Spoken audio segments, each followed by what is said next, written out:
constitutional scholar. I work with Maryland Council for Civic and History Education and teach part-time at University of Maryland. And my other judges are... My name is Jocelyn Broman. I'm an alumni of the program. I competed in 2006, and I currently work on Capitol Hill for Representative Paul Cook of California. And I'm Mike Miles from Birmingham, Alabama. I'm the county treasurer of Jefferson County. We are so impressed that y'all can do this by Zoom that we can hardly stand it. We're tickled to death. Nice to be with you. All right, so if you could introduce yourselves to us, please. Hi, I'm Connor McNeil. I'm Gregory Casey. I'm Abby Tremblay. I'm Jacob Lopez. We're freshmen from North Smithfield High School, and our teacher is Natalie O'Brien. Hey, Natalie, good morning. Good morning. Okay, so as you know, we have question 3. I'm going to go ahead and read it in its entirety for you, and then you can go ahead and start, okay? So the question reads, Article 1, Section 4 of the Constitution provides that state legislatures can determine the times, places, and manners of holding elections for senators and representatives, yet give Congress the power to make or alter such regulations. What are the advantages and disadvantages of a uniform election process? What responsibility do state legislatures, state election officials, and citizens have in maintaining free and fair elections? What are the advantages and disadvantages of the trustee and delegate theories of representation as they apply to congressional districts? You may begin. All right, before Rhode Island gets started on their speech, I'm hearing a little bit of feedback. So I think what we're going to just try to do is when you're not speaking, if you can just put yourself on mute, and then just obviously remember to take yourself off mute when you get ready to get started. Hopefully that takes care of the problem. All right, good luck, guys. All right. Article 1, Section 4 gives Congress the right to set election dates and alter them if needed. With this power, Congress leads the United States with a uniform election process in which all states vote for federal officials, such as representatives and senators, on the same day. In 1872, Congress set the date for federal elections as the first Tuesday after the first Monday in November. This makes the date for the 2020 presidential election November 3rd. The United States, Canada, and UK are some countries that use this method for elections, which can have many positives and negatives. With the 2020 election coming up, there are many actions that the government needs to take to preserve a free and fair election. This is important because if the election isn't fair, then it takes away the power in American democracy and suppresses the voice of the people. Remember to unmute yourself as you're speaking. Thank you. Congress setting a uniform election process allows for more organization. When everyone votes on the same day, there is less confusion and helps the people together collaborate the beauty of living in a representative democracy. However, in 2018, only 53.4% of citizens eligible to vote actually participated. States having a power under the election clause to enact requirements for their election process because the criteria varies in each state. There's not always consistent rules in each state. For example, ex-felons in Florida can never vote, while individuals in prison can still cast their ballot in Vermont. So each state having their own code can be confusing, and it would be beneficial to Congress. It would be beneficial if Congress uses their constitutional right to overrule state laws and made a uniform election code for all states. However, this method of voting also has many flaws, one of them being lost votes. When everyone votes on the same day, the results have to be quickly tabulated, problems can occur. For example, in the 2000 election, the state of Florida had miscounts. This was caused by paper ballots that were not fully punched. Because voter discrepancies, Florida had several recounts, until finally George W. Bush was declared the winner after 5 weeks. According to the Declaration of Independence, it is vital that America is based on the consent of the governed. Therefore, many leaders in our government must ensure that there are free and fair elections. First, state legislators. This group is responsible for redistricting after each census. However, in the past, some state legislators have used their power and their political beliefs to their advantage and used gerrymandering, redistricting in such a way to benefit their political party. This is unfair to the people and does not help keep free and fair elections. Another important responsibility of state election officials is that they keep track of who can vote. For example, in Rhode Island, you have to be registered to vote at least 30 days in advance and must show a voter ID. This is not to try and lower voter turnout, but rather to prevent voter fraud and make sure that everyone's vote counts on election day. Some state officials are even pushing back the primaries to keep everyone safe during the coronavirus. Rhode Island has already pushed their primary to June. Finally, the people also have a very big responsibility in fair elections. Voting in the U.S. is a citizen's way of telling the government what they need to be fixed and allows for the right person to be put into office and serve the people's needs. Although voting gives the people tremendous power, there are different beliefs on which form of representation is best. The first is a trustee form of representation. This is largely favored by the founders, specifically the Federalists. This theory is based on the belief that it is an official job to listen to the public, but dig deeper into an issue and ultimately decide what is best for the public. This allows for new ideas and points of view to move throughout the community, but could also lead to frustration because the voices of the people can sometimes be ignored. The second form of representation is a delegate. A delegate representative will do exactly what the people they are representing demand them to do. This representation allows for the majority of individuals in the community to be heard, so they get more of what they want. But this also neglects the minority voice, which could be harmful. However, regardless of the theory espoused, it is ultimately the people themselves who go to the ballot and decide their leader in the next election. That is the power of popular sovereignty.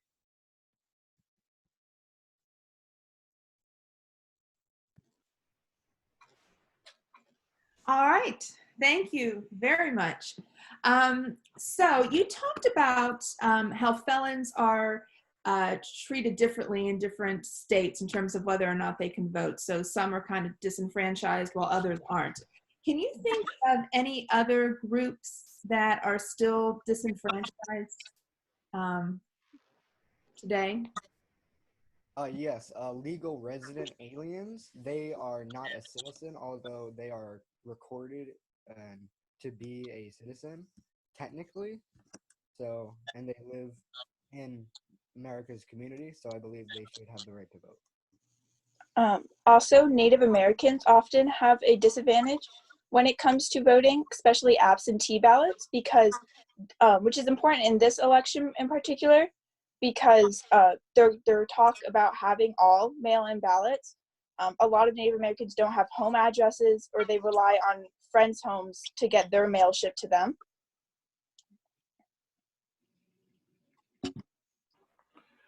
The governor of Georgia was the Secretary of State, and he was running for office, and he was running the Republican Party and kept purging Democratic voters, kept purging black and brown voters from the rural areas of the state, and his opponent kept trying to make him stop. But only worst that could happen to him was for the court to say stop.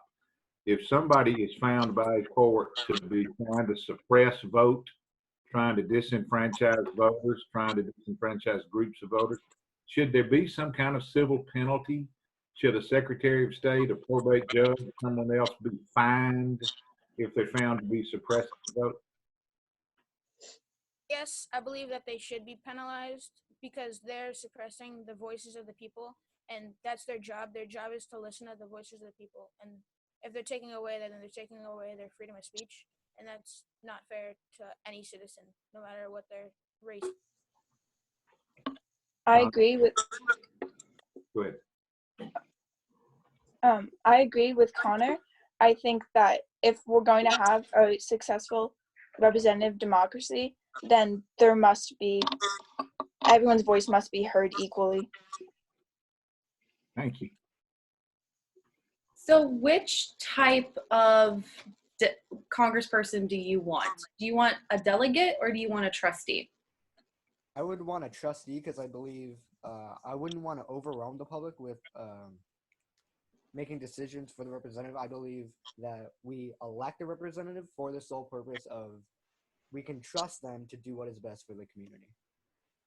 Yeah, because I agree with Jacob. If we elect them, then we probably have very similar views or very close to similar views as them.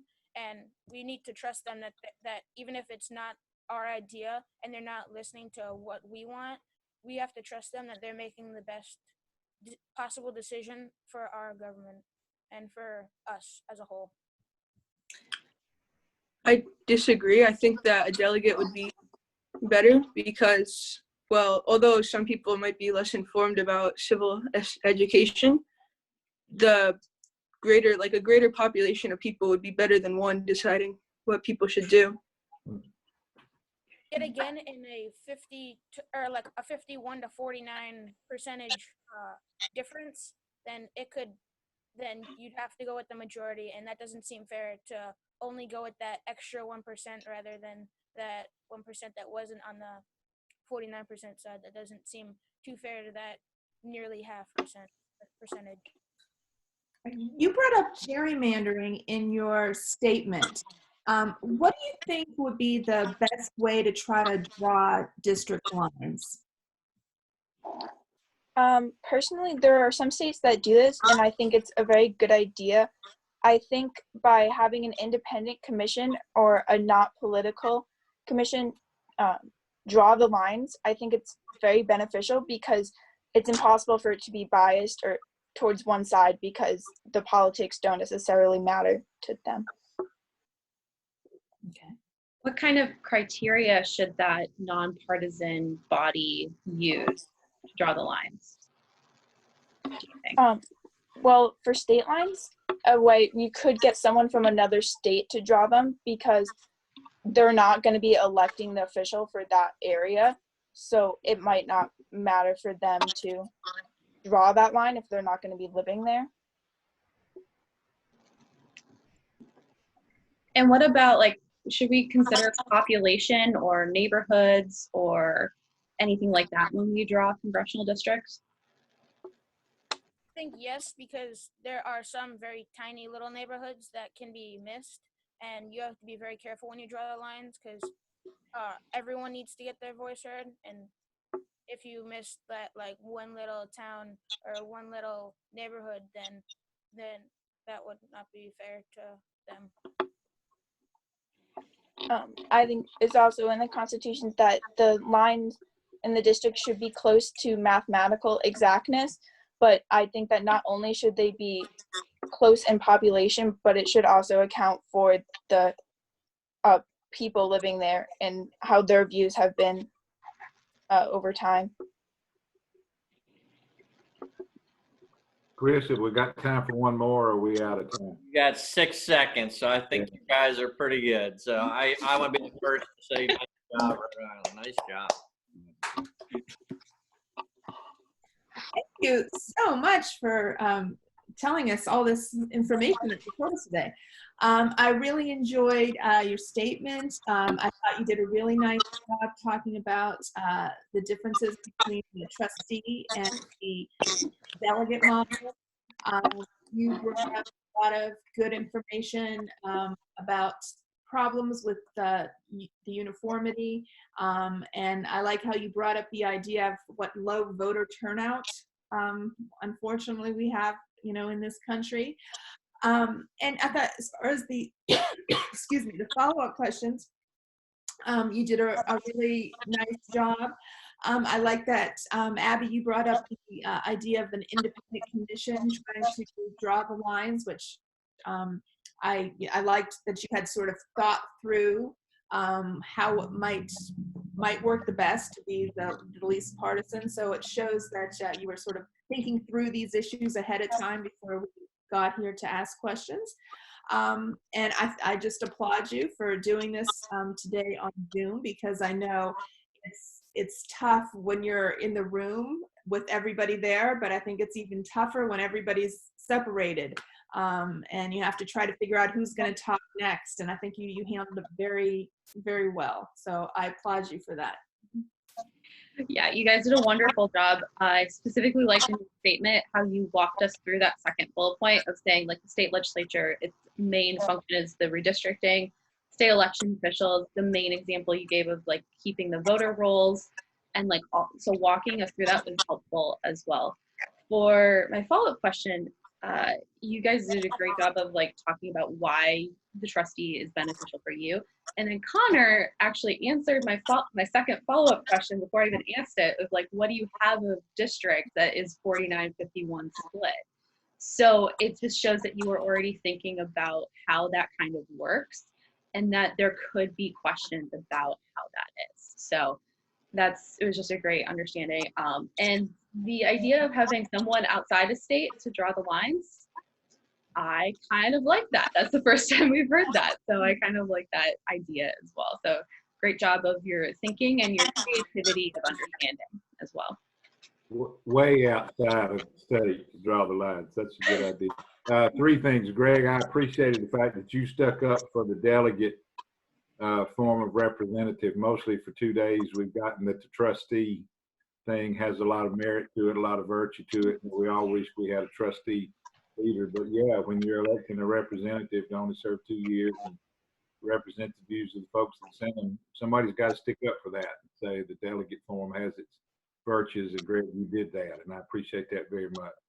Second thing is, and your teacher hears this a lot, you may not have before, but the fact that you could perform at this level as freshmen, now almost sophomores, is mind-boggling to us. We are so appreciative of what you know about this in the 9th grade that we hardly have the words to express it. The problem is that puts pressure on you.